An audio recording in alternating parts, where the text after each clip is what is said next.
지역 이슈를 속 시원히 풀어보는 헬로 이슈토크 시간입니다. 새해를 맞아 우리 지역 시의원들과 올해 현안들을 살펴보고 있습니다. 오늘은 인천시의회 건설교통위원회의 신은호 의원과 박성민 의원과 함께합니다. 자리에 신은호 의원 나오셨습니다. 안녕하십니까? 안녕하십니까?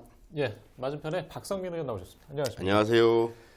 예, 지난 한 해 의정활동 소회를 먼저 좀 들어봐야겠는데요. 뒤에 많은 이야기들이 있습니다. 먼저 지난 한 해 어떤 한 해였는지 좀 신은 의원 먼저 말씀해 주시죠. 이제 지난 한 해는 사실은 촛불 탄핵으로 탄생한 문재인 정부에 들어서서 첫 번째 맞는 지방선거로서 시민들이 우리 더불어민주당에 압승을 안겨줬는데 그 압승이 즐거운 일만은 아니다. 무한 책임을 갖고 소임을 다하는 그런 시민들의 책무를 부여한 그런 선거였다라는 였고요. 또 거기에 따라서 더불어서 굉장히 무거운 책임감을 느낀다. 저희들이 이제 절대 다수가 됐는데 시장님도 더불어민주당이고 또 의회도 다수당이 더불어민주당이어서 그런 책임감, 그다음에 시정에 대한 올바른 견제와 감시 기능을 제대로 작동될 수 있을지에 대한 염려가 있었는데 어찌가 그런 면에 있어서는 원내대표로서 무거운 책임감을 가지고 최선을 다했다 이렇게 말씀드립니다. 네, 알겠습니다. 자, 초선 의원 같지 않은 초선 의원 박성민 의원께서는 원내 활동 어떻게 소회를 돌아보시겠습니까? 초선 의원 맞고요. 얼굴만 네. 재선입니다. 앞에 부평에서 네. 구의원도 하시고 또 시의원 재선이신 또 우리 네. 신우 의원님이 계셔갖고 마음이 든든하고 많이 배우고 있습니다. 제가 일반 시민이었을 때는 인천광역시의원이 뭐 하는 사람인가 했어요. 어떻게 보면 또 나라 세금만 축내는 사람들이 아닌가라는 생각도 하고 또 지금 현재도 인천 시민들이 많이 또 그렇게 인천 시의원들이 뭐 하고 있나를 궁금해하시는 예. 분도 많을 거예요. 근데 인천시 예산이 올해 한 11조 2천억 되거든요. 교육적 예산이 4조 2천억이고 상당히 큰 예산입니다. 인천광역시 의원이 37인데 아마 17개 광역시도 중에서 1인당 예산으로 하면 제일 크지 않을까 생각합니다. 그래서 또 행정사무감사도 있고 시민의 300만 시민의 혈세가 어떻게 쓰여지는지 행정 감사를 통해서 잘 관리하고 있고요. 또 예산이 또 어떻게 쓰여졌는지 결산 업무도 하고 또 내년 예산도 잘 짜여서 또 인천 시민이 또 편안하게 행복하게 생활할 수 있도록 노력하고 있습니다. 네, 알겠습니다. 이제 좀 건교위를 돌아보는 시점에서 좀 가장 분주했던 이 상임위이기도 한데 일단 지난 한 해 두 분이 생각하는 가장 큰 성과들은 뭐가 있는지도 좀 한번 살펴보겠습니다. 자, 신 의원께서는 어떤 기억이 있으십니까? 어쨌거나 2019년도는 부평에 굉장히 또 인천에 굉장히 큰 난제들이 해결되는 좋은 성과를 냈던 한 해였다 이렇게 보고요. 가장 부평의 핫 이슈였던 부평 캠프마켓이 80년 만에 시민품으로 돌아오는 반환이 결정이 됐습니다. 또 한 가지는 부평 상보급대가 이전을 통해서 부평 시민들이 활용할 수 있는 공간을 대폭적으로 확보해서 정말 좋은 녹지 공간을 시민이 활용할 수 있는 그런 기회를 제공한 것이 아닌가라는 생각이 들고요. 아울러서 여러 가지 이제 부평에 추가하고 있는 사업들이 차질 없이 잘 진행되고 있어서 성과를 냈던 한 해가 아니었나라는 생각을 합니다. 물론 여기에는 우리 지역에서 활동하고 있는 여러 국회의원님들과 시장님과 또 우리 시의원님들이 함께 합심해서 이뤄낸 성과다 이렇게 좀 말씀드립니다. 네, 예. 박 의원께서는 어떤 기억이 있으십니까? 지금 경기가 상당히 안 좋잖아요. 그래갖고 저는 우리 신은호 의원님과 같이 건설교통위원회에 소속되어 있는데 인천 지역 건설업체가 상당히 힘들어요 지금. 그래갖고 지역 건설업체의 하도급률을 60에서 70%로 올렸습니다. 올려갖고 지역 건설업체 경기를 살리는데 상당히 노력하고 있고요. 또 최근 정부가 총 21조 원의 사업에서 지역 의무 공동 도급을 최대 40%까지 적용하기로 했습니다. 그래갖고 예를 들어서 인천에서는 이제 영종에서 신도까지 평화 도로가 건설되거든요. 거기 사업 설계가 완료 및 착공 예정으로 되어 있고요. 이러한 지역 살림들을 챙기도록 하겠습니다. 네. 자, 건교위 성과나 지난 한 해는 좀 짧게 한번 얘기를 들어봤고요. 현안별로도 한번 살펴보겠습니다. 지난 10일이었죠. 지하상가 인천시 지하상가 운영관리조례안 제의 요구에 관련해서 의총도 있었고요. 뭐 긴급 의총이 있었지만 뭐 성과에 대해서는 뭐 들려오는 바가 없습니다. 자, 일단 어떤 상황인지 지금 1월 14일 시점 기준으로 어떤 상황인지 좀 신 의원께서 설명해 주시죠. 10일 날 이제 그 소집된 의총은요. 전체 인천광역시 의원들의 의견을 듣는 그런 자리였고 또 일부 의원님들이 기존의 건설교통위원회에서 그 수정 가결한 내용에 대한 부분을 그 임기가 도래하는 인현지하도상가, 그다음에 중앙지하도상가, 신북동 지하도상가에 그 적용하는 문제에 난제가 있다 이래서 그런 부분을 그 실질적으로 효율적으로 해법을 제시하고 해결할 수 있는 방안이 무엇인지 함께 토론하고 논의했던 그런 자리였습니다. 네, 논의를 하는 데서 그쳤던가요? 그 전체적으로 이제 의견을 낸 것은 아니고요. 제의를 받을 것인가 안 받을 것인가. 그다음에 원포인트 요구한 의원님들이 일부 있어서 원포인트 의회를 해야 될 것인가 말아야 될 것인가를 논의를 했는데 전체적으로 이제 그런 내용을 그 비공개로 했습니다만은 원포인트는 하지 않는 걸로 하고 31일부터 이제 우리 2020년 첫 임시회가 이제 열립니다. 그때 논의하고 결정 짓는 걸로 이렇게 마무리했습니다. 예. 자, 사실 2월 그 임차인들 계약이 끝나는 것으로 알고 있는데 지하상가 계약이 31일 임시회에 이제 상정을 해서 이달 또 결정을 앞두고 있습니다. 참 이 내용에 그 지하상가 임차인들의 지원 여부가 달려 있기 때문에 관심이 많은데 어떻게 지금 바라보고 계십니까? 인천시와 상가연합 측이 서로 이제 이해상충되는 부분이 너무 많다 보니까 지금 합의점을 도출하지 못했는데 그 2년 지하상가 612개 점포가 2월 2일 계약이 만료돼서 인천시에서 이제 계약 종료 공문을 보냈어요. 모두 2년 지하상가에서 또 상인들의 피해를 최소화하기 위해서 우리 인천시는 소상공인법이 있거든요. 그거랑 또 인천 신용보증 재단을 통해 도움을 줄 수 있는 방안을 인천시와 또 상가연합측과 함께 이거 모색을 해보도록 하겠습니다. 예, 지금 현재 인천시하고 좀 의견이 좀 다른 입장 아니시겠습니까?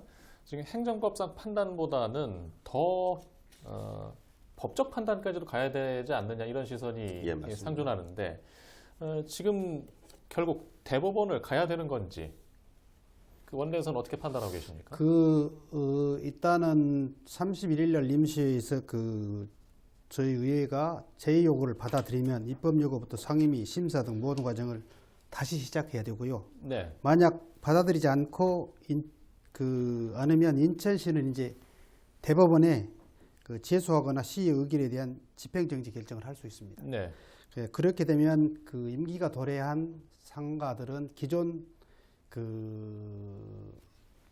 공물법에 의해서 조금 전에 우리 이제 존경하는 박성민 의원님 말씀하셨지만 공문을 통해서 계약이 만료된다는 통지문을 보내게 되는데 이렇게 됐을 때 굉장히 혼란을 초래하게 되고 또 지금 그렇지 않아도 이제 오프라인 상의 쇼핑 문화가 굉장히 온라인으로 전환되면서 이 장사가 많이 매출이 떨어지고 그런 상황에서 어려운 상황에서 그런 혼란을 초래하면 결국은 상인들의 피해가 고스란히 돌아가고 그 피해는 또 인천 경제에 미치는 영향이 저는 클 것이다 이렇게 봐서 그런 부분에 대한 것을 정말 우리 의원님들이 심도 있게 검토를 해서 결정할 것이다라는 생각이 들고요.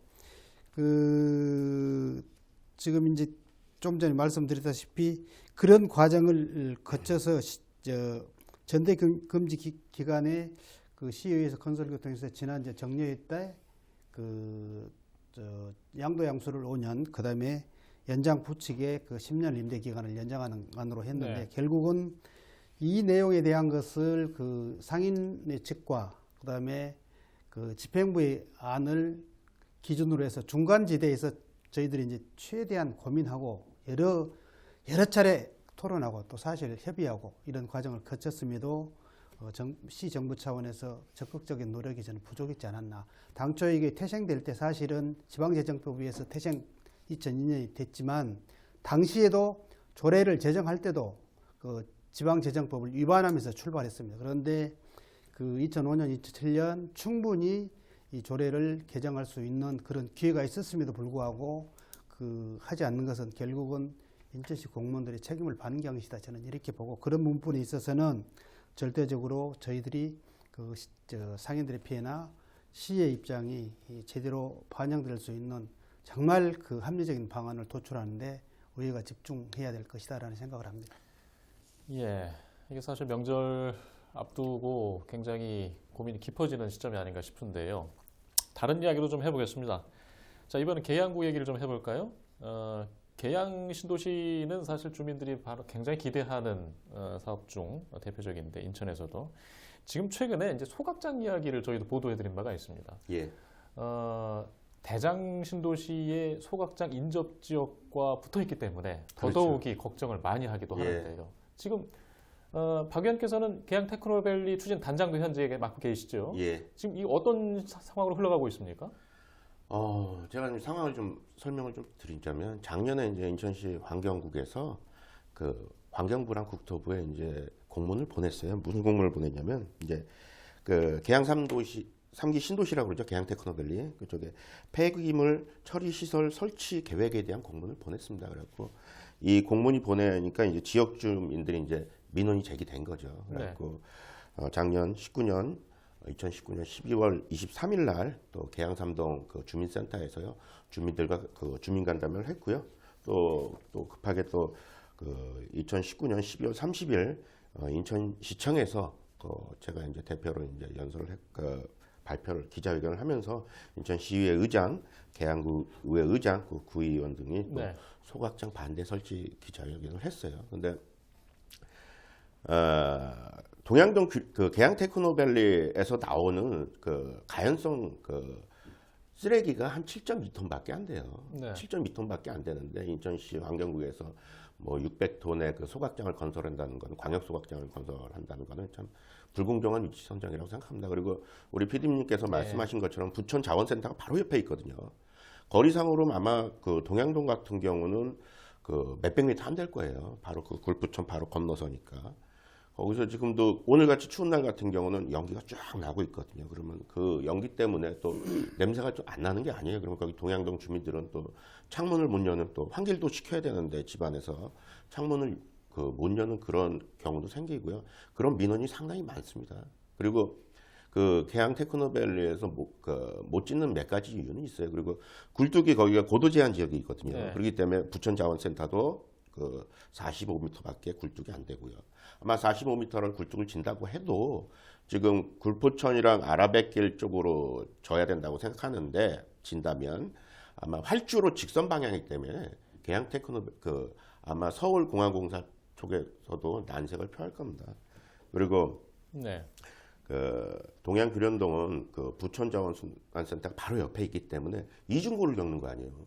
한 동네에 어떻게 그 부천자원 거기는 또 이제 부천 대장지구 신도시가 생기거든요.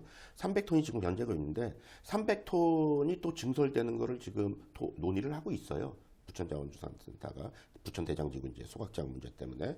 근데 한 동네에서 어떻게 두 개의 그 소각장을 가지고 있다는 거는 불공정한 그 위치 선정이라고 할 수 있죠. 그리고 아까 예. 말씀드린 것처럼 7.2톤밖에 안 나와요. 예. 가연성 소각장이. 일단 이제 지금 그 행정구역상 예. 그 신도시를 계획할 때 예. 발생지의 이 발생 쓰레기를 처리를 해야 하는 이런 것들은 모두 공감을 하고 있는 상황인데 예, 그렇죠. 그 얼마나 소화를 해야 되는 게 맞는 것이냐 또 그러면 그 지역에서 생산되는 것만 소화할 경우에 또 수용할 것이냐 자 이런 문제도 좀 구분해서 볼 필요가 있거든요. 그렇죠. 그 전체적으로 보면 발생자 그 처리 원칙이 맞죠. 우리 인천시에서도 생각해 보시면 청라에 있는 수도권 그 서구에 있는 수도권 매립지 있잖아요. 그걸 2025년에 종료하거든요. 인천시에서도 또 전체적으로 보면 이제 서울시나 경기도에 요구한 거예요. 우리 2025년도에 종료하니까 너희들 쓰레기는 너희가 처리해라는 걸로 종료가 작년에 천명을 한 거고 그리고 그 환경부랑 그 4개 단체가 이렇게 합의를 한 거죠. 하지만 생각해 보시면 서울시 같은 경우 수도권 그 매립할 쓰레기도 있을 텐데 매립을 어디다 예. 하겠습니까? 경기도는 할 수 있을 테고 있을지 몰라도 서울 같은 건 할 수가 없거든요. 예. 지금 합의는 돼 있지만 아마 이해상충되는 부분이 상당히 많을 거예요. 아마 지금 PD님께서 말씀하신 것처럼 그 발생지 처리 원칙이 있다 하더라도 나중에는 상당히 큰 이해상충이 있을 겁니다. 예, 알겠습니다. 그리고 좀 아까 제가 말씀드린 것처럼 동양동 규련동은 그 조금 불공정한 위치 선정이기 때문에 그 부분은 제가 절대 반대함을 천명하는 바입니다. 예, 알겠습니다. 자, 상야지구 그 생활 여건, 교통 문제도 좀 얘기해 볼까요? 예. 자, 신도시 개발 관련해서 뭐 알려지긴 많이 내용들이 나오고 있는데 일단 제외된 지역으로 좀 소외감을 갖고 있습니다. 자, 이 부분은 어떻게 좀 균형 발전이라든가 보완을 해 나가야 할까요? 상야지구는 작년에 뭐 인천시청에서 우리 상야지구 주민들이 많이 시위도 하고 하셨어요. 예. 계양 테크노밸리에 상야지구를 속하게 해달라 하는. 근데 상야지구가 이제 김포공항 쪽에 있다 보니까 예. 좀 그 신도시에서 그 직주 근접형 그 아파트를 짓기에는 조금 무리한 부분이 있어서 그쪽은 포함이 안 돼 있는데 그 상야지구가 아시다시피 이제 공장들이 많이 난립해 있어요. 그러다 보니까 소음 분진이 좀 심하고 또 그 비행기가 자주 이착륙을 하다 보니까 그 소음 공해도 상당히 심한 편입니다.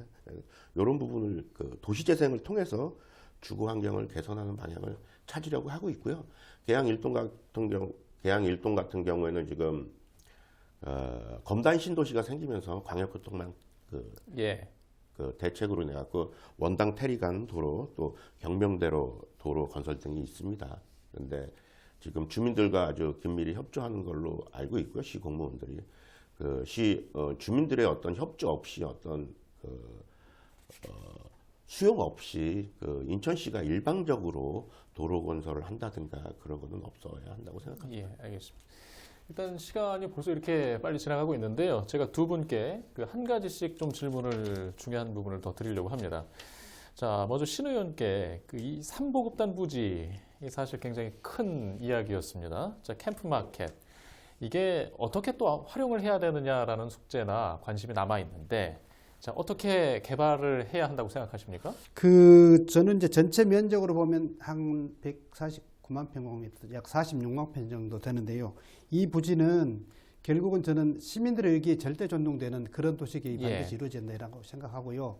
지금의 행정이 일방적으로 하는 그 시대는 지났다. 그래서 이 금사라 같은 그 70년 이상 그 주민들이 이용하지 못한 그런 혜택이 고스란히 주민들께 돌아가는 그런 도시계획이 만들어져야 되고, 또 그 안에 이제 포진되어 있는 역사성이나 문화성에 대한 그런 부분도 충분히 보존돼서 활용 가치가 있게, 또 관광 벨트로서 연결 어떤 그 관광지로 교육 활용 어떤 기관 그 인프라로서의 그 활용을 반드시 해야 될 필요가 있다. 그래서 여러 가지 이 시민들의 의견을 종합해서 결국은 도시계획이 결정될 것이 아닌가라는 생각합니다. 예, 알겠습니다.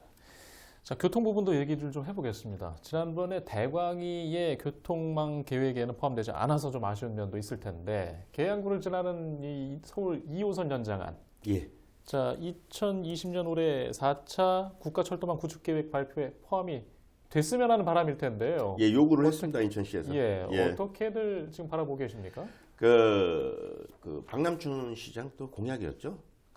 서울 지하철 2호선이 이제 직결로 해갖고 청라까지 온다는 게 공약이었는데, 신정 차량 기지 아시죠? 신정 차량 기지가 이제 청라 국제 도시로 이전 계획을 세웠는데 경제성 미비로 BC값이라고 하죠. 경제성 미비로 BC값이 안 나와서 또 신정 기지 차량이 또 청라 쪽으로 온다 그러면 열차 입출고 연장 증가 등 열차 운행에 막대한 지장이 생길 것을 우려해서 지금은 직결 운행에서 환승으로 계획 변경하여 진행하고 있습니다. 직결이라는 건 이제 직접 연결인데 결과적으로는 환승을 하지 않고 지하철 2호선을 탈 수 있었던 건데 이제 신도림에서 환승을 할 수밖에 없는 상황으로 진행하고 있습니다.